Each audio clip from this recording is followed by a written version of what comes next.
Jai Hind, dear children. Today we are going to start the last part of our chapter, The Rise of Nationalism in Europe. In the early 4 videos related to this chapter, we studied the 4 main sessions of the chapter, The Rise of Nationalism in Europe. In the first video, we studied about the French Revolution and how the French revolutionaries spread the idea of nation state all over Europe, and in detail about Napoleon Bonaparte and his various activities. In the second video, we studied how nationalism arose in France with the help of liberalism, conservatism and revolutionaries. In the third video, we studied a new idea, that is Romanticism, and how culture and language help romantic artists to develop a feeling of nationalism in the minds of the people, and also about economic crisis of 1830 and the Frankfurt Parliament issues. And in the fourth video, we studied about the unification of Italy, Germany and Great Britain, and also who were the great personalities who work hard for the fulfillment of the unification of Italy, Germany and Great Britain. So today we are going to study another topic related to the chapter, The Rise of Nationalism in Europe. Which is that topic? Any idea? Yes, it is visualizing the nation. And another one topic is also there, that is nationalism and imperialism. So the first topic, that means visualizing the nation. So we are going to study that topic, visualizing the nation. In this area, we are going to study how to visualize a nation. Artists in the 18th and 19th century find out a way to visualize a nation. They began to represent a country as if it were a person. Here, they introduced a new idea and called it with a new term, that is allegory. So what is an allegory? When an abstract idea, for example, greed, envy, freedom, liberty, is expressed through a person or a thing, especially just like a female figure for national identity, we call it as an allegory. An allegorical story has 2 meanings, one literal and one symbolic. So we can say that allegory is a female figure which were used to identify a particular country or a particular idea, that is known as an allegory. During the French Revolution, many artists used many symbols, especially a female allegory, to portray ideas such as liberty, justice and republic, and some other important symbols used at this time were the broken chain, and many other symbols were also used in order to carry on the idea of nationalism among the common people. The broken chain were used during this time to symbolize the freedom of slaves, or as an example of liberty. So when the slaves are free from their slavery, they can understand very well with the help of these broken chains. Red cap or fragrant cap, it is also used by slaves when they are free. So it also symbolizes liberty, or it is also an example of liberty, red cap or the fragrant cap. In the same way, in order to express justice, they are using the image of a blindfolded woman carrying a pair of weighing scales. She can call as a lady of justice. So, as an example of justice, we can use the image of these blindfolded women carrying a pair of weighing scales. The next symbol, rays of the rising sun, it shows the beginning of new era. Similarly, in the 19th century in Europe, the artists they developed two main female allegories. In France, she was Christine Marne, a popular Christian name which underlined the idea of a people's nation. Her figure were drawn from those of the characteristic features of liberty and republic, with red cap, that means the fragrant cap, worn by slaves when they becoming free. The tricolors that we can see in the flag of France. So she exhibits the idea of liberty and republic. And also we can see the cockade. What is a cockade? It is a knot of ribbons worn in a hat as a badge of office. So this Christine Marne, she was considered as the allegory of France. Marne became the national symbol of unity, and to persuade it, her images were marked on coins and stamps. So the allegory of France was Christine Marne. Like in France, in Germany also, the artist developed a female allegory. Her name was Germania. She became the allegory of the German nation. In visual representation, Germania wears a crown of oak leaves. And for Germans, the oak stands for heroism. And it was Philip Waite who prepared the painting of Germania. And this painting was first prepared on a cotton banner, and it was meant to hang on the ceiling of St. Paul's Church, while the Frankfurt Parliament meeting between the liberalists and the conservatives were held on 1848. Various paintings of Germania were painted by various famous artists. One such painting was the Fallen Germania, painted by the famous painter Julius Huebner in 1850. Julius Huebner's painting, This Fallen Germania in 1850, depicts Germania as fallen due to the historical events that took place around that time. The revolution of 1848 that occurred due to the dissatisfaction with the Congress of Vienna was unsuccessful, and King Frederick William IV of Prussia did not ascend the throne.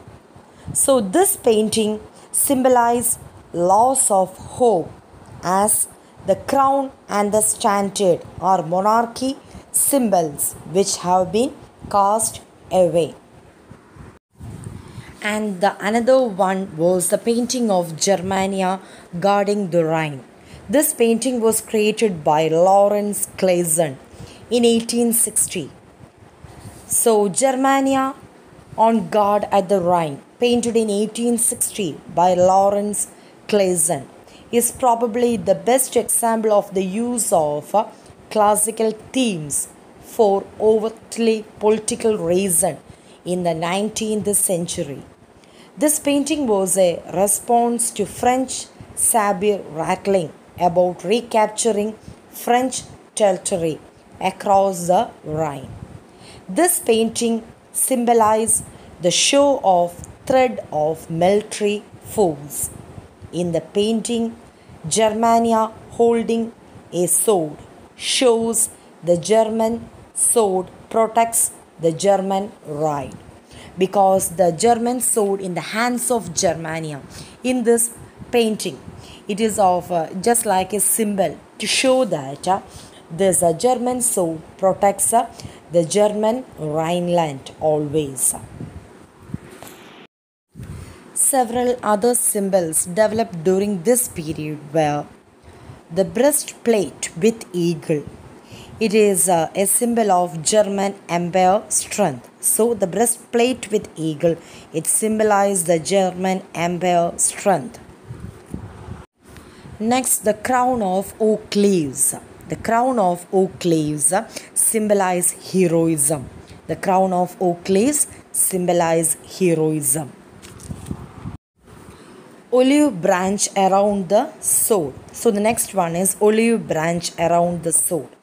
It symbolizes willingness to make peace. So what is the symbol or what is the importance of this olive branch around the sword? It is the willingness to make a peace.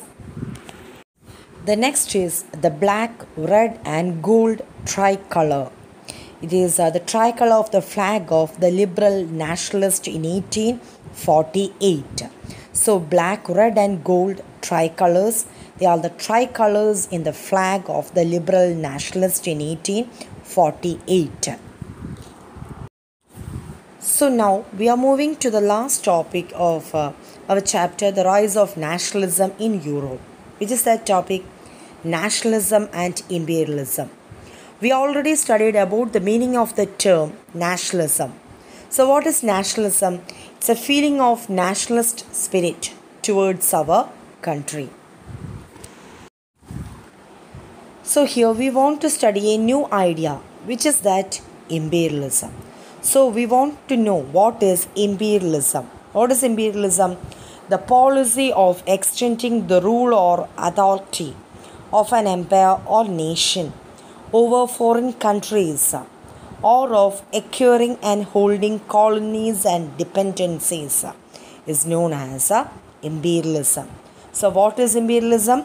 The policy of extending the rule or authority of an empire or nation over foreign countries, or of acquiring and holding colonies and dependencies, is known as imperialism. So it's the definition of imperialism, and in simple terms we can say that any one of the power countries in the world tried to control another with their full power and strength, it is called imperialism. Or otherwise we can say that what is imperialism?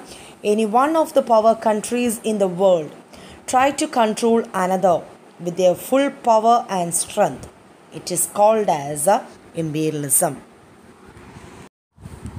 At first, in Europe, countries developed nationalist feelings and emerged as independent nation states.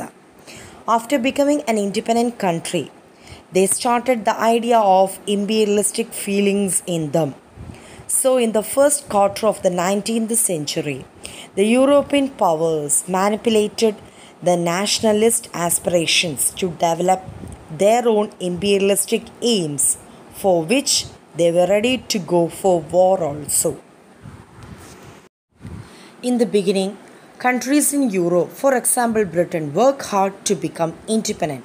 But after becoming independent, they tried to establish their dominance over others with the idea of imperialism. The most serious source of nationalist tension in Europe related to the problem of establishing dominance over others arose first in Balkans in 1871. The Balkan region were situated near to the Mediterranean Sea and also close to Europe and Asia.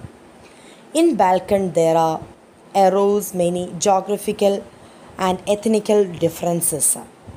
The Balkan region comprised of around 10 modern day countries like Romania, Bulgaria, Albania, Greece, Macedonia, Croatia, Bosnia, Herzegovina, Slovenia, Serbia and Montenegro.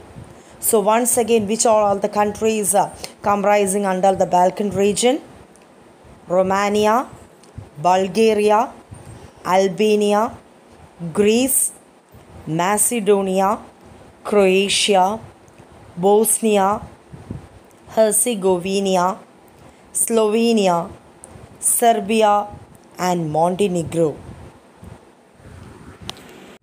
all the people in these Balkan regions were known as Slavs. So the people belonging to Balkan region in all these countries, they were commonly known as Slavs. Balkan region was at first under the control of the Ottoman Empire. That means present day Turkey. Ottoman Empire in the last years were not very powerful and the empire became disintegrated. When the idea of romantic nationalism spread in Balkan region, it made the area more explosive.